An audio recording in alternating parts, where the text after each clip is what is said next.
welcome. You know, there are many wonderful careers, and I'm meeting someone today who, the first time I've met, a graphic novelist. We're speaking today with Rene Capone, the graphic author of The Legend of Hedgehog Boy. Yes, welcome. thank you. So tell me, who and what is Hedgehog Boy? Hedgehog Boy is a character I created about 4 years ago. I created him to sort of, as a way to sort of deal with my past and sort of move on from there, but it quickly became a very animated, fun story. And I added other characters into it and formed a beginning, a middle, and an end. Mm-hmm. So I assume this is the first out and proud gay hedgehog, yeah? It's very out. There's a gay kiss. It ends there, though. It stays PG. Uh-huh. I wanted it to be for kids purposely. Yeah, we were joking at the beginning of the show that evidently all shows are being rated now, and I think we got PG, which I thought stood for pretty gay. So I'm pretty happy about that, actually. But you know, when I was a boy, one of my first images of an openly gay person were what I call the erotic comics of Tom of Finland. Oh yeah. Does it bother you being called a cartoonist or a person who does comics? What do you prefer? I mostly go with artist. Mm-hmm. It's general enough to mean anything. Yeah. But I'm fine with whatever people want to call me. But you know, when I was growing up in Richmond, Virginia, even just a PG gay kiss would have been considered softcore porn. They'd have taken it right off the shelves at the 7-Eleven. Now, you grew up in upstate New York, studied art at Parsons. New York City. What was the catalyst for doing this book and this story? Honestly, it was personal. I wanted to heal, and I wanted to find a way to do that for myself. But it became so much more. I realized it was a story that a lot of people could get into, and it meant something. You know, it's four misfit children who go on an adventure to save a kidnapped friend, and it gets very metaphorical. And they go through changes as they go along, and it represents support and stuff like that. So it's a gay Peter Pan meets Indiana Jones. Extremely, sort of. yes. And personally, I always thought Peter Pan was, pretty gay. Yeah, well, I mean, he flies. I mean, a little light in the heels there, right? Now, you said this was a way for you to heal.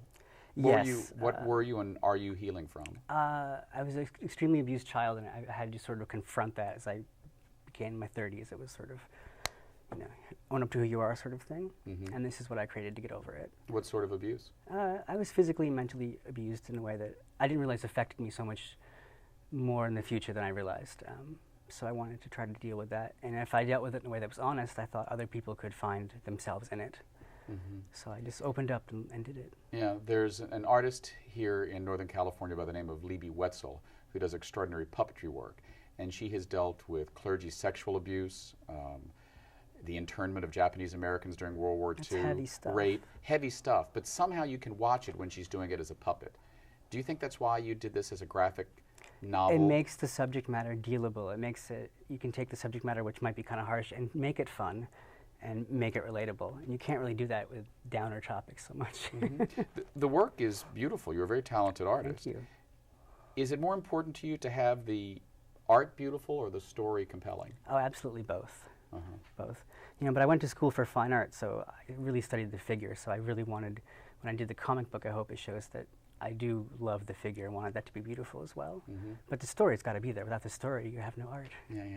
Now, before we started the interview, you said that you were the tortured gay kid, and what town was it? Niskayuna, in New York. Yeah. And so, what was that like? It was at that time. I feel so old saying this, but back when people didn't come out so much. Yeah. So there's only 2 out gay kids in the whole school, and I was one of them. But now, the operative word being out. Out. There were certainly other gay kids. Oh, they just weren't out. We all know who they are. We always do. Did they like the fact that you were so out, or did that scare them to death? It scared them. Because I was really, I was very proud about it. Mm-hmm. Almost a little overkill. And when did you know? Oh, I knew I was gay since I was a little boy. Mm-hmm. Now, you said that your mother has actually moved from upstate New York to be here close to you. Yes. How is that relationship? It's good. I get along with her more and more as the older I get. I realize how funny she really is.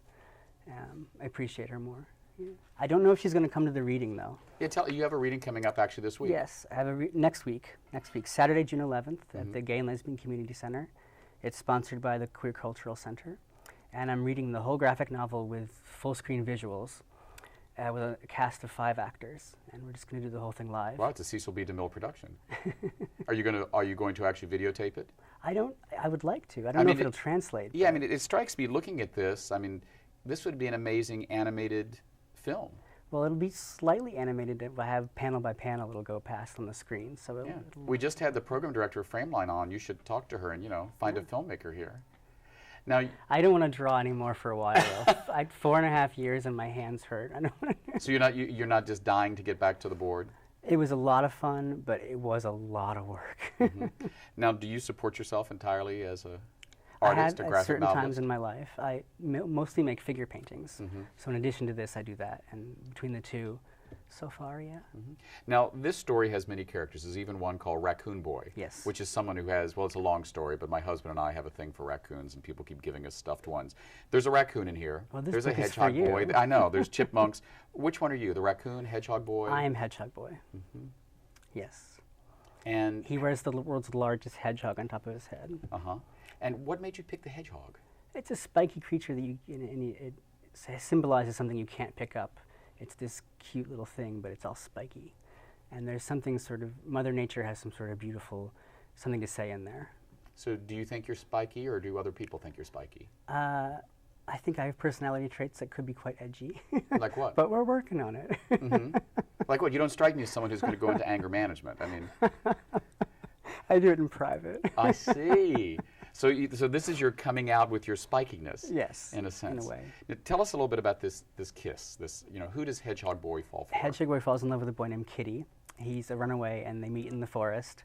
He kills a cat, puts it on top of his head, and says, "I'm going to call you Kitty."